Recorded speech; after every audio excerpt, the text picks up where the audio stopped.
Mat med Kim. Hej og velkommen til en video omkring procentregning. Der er rigtig mange, som egentlig har lidt svært ved at vide, hvornår man skal gøre hvad inden for procentregning. Jeg beklager lidt, hvis det bliver en lang video, men jeg vil prøve at vise nogle forskellige metoder. Jeg vil prøve at komme ind på 4 forskellige måder, man kan regne procent på. Og i den første her, den har jeg kaldt procent A. Det kunne være, at det var for eksempel 15%, som man skulle regne ud af 200. Det kunne være 200 kroner. Og det, der er smart her, det er at dividere de 200 med 100, fordi så finder man nemlig 1%. Og hvis vi lige laver en mellemregning her, så 1% vil så i det her tilfælde være 2. Og det vil være rigtig god viden, fordi så vil jeg bare kunne sige de 15, som jeg skulle finde, gang med de 2. Jamen det vil så give 30. Og det vil så være svaret på den. 15% af 200, det vil altså give 30.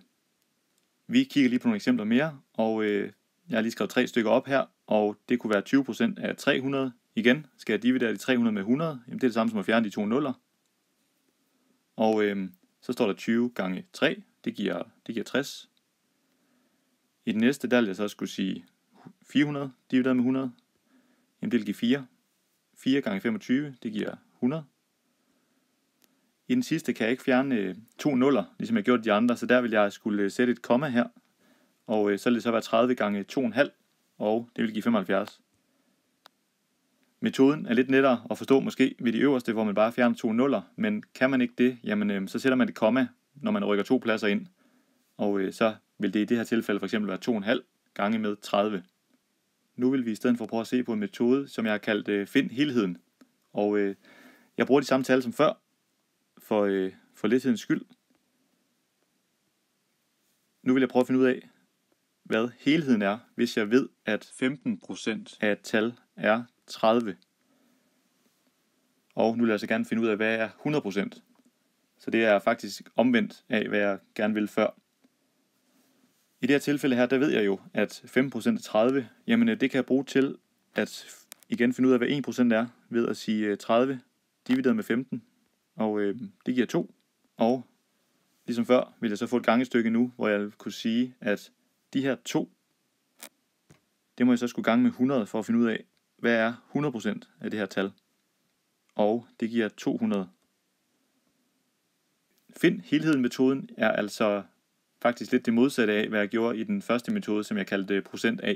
Og nu prøver vi lige en tredje metode, som jeg har kaldt procent udgør. Og for lige at bruge de samme tal, jamen så vil jeg prøve i den her at finde ud af, hvor mange procent udgør de her 30 ud af de 200.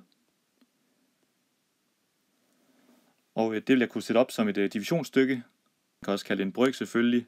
30 i toppen, 200 i bunden. Og det kan jeg starte med at forkorte. Hvis jeg tager halvdelen begge steder, jamen så vil det i stedet for 30 200 dele, så vil det give 15 100 dele. Og så ved jeg allerede, at når der står 100 i bunden, jamen så er det jo per 100 ligesom procent. Og det vil så give 15%, som jeg egentlig vidste i forvejen fra de andre metoder. Og endelig den sidste metode, jeg vil vise i den her video, det er så procentvis stigning eller fald. Pil op eller pil ned for stigning og fald. Og vi forestiller os, at vi har en vare, som stiger fra 200 til 250. Og det man skal, det er, at man skal finde forskellen i kroner. Hvis vi sætter op på en brøkstreg, så kunne det være de 250 minus de 200. Det må være forskellen på de her to tal, når vi regner det ud lige om lidt. Og det skal man så dividere med den startpris, man er på. Og den her vare, den steg jo fra 200 til 250, så vi starter altså på 200. Så det skal vi dividere med bagefter. Og prøver vi at reducere det her, så kan vi se, at tælleren vil give 50. Nævneren 200. Det vil så være det samme som, hvis man reducerer den her lidt mere og siger 25 over 100. Og ligesom før, jamen så ved jeg allerede nu, at det her det vil være det samme som 25%. Og det er så mit svar på den her opgave, hvor at en vare er steget fra 200 til 250. Hvis det nu i stedet for havde været et fald, i pris, for eksempel, det kunne være, at det var fra 200 til 150, jamen så havde bryggen egentlig kommet til at hedde det samme her. Den, der står i midten, det vil igen være 50 divideret med 200, fordi at den vil falde med 50 kroner og vil starte på de 200. Så det vil også give 25%. Det var en hurtig gennemgang af 4 forskellige metoder. Tak fordi I så med. Hvis du kan lide, hvad du ser her på kanalen, så smid gerne et like, abonner på kanalen, eller skriv en kommentar i kommentarfeltet. Tak. Hej.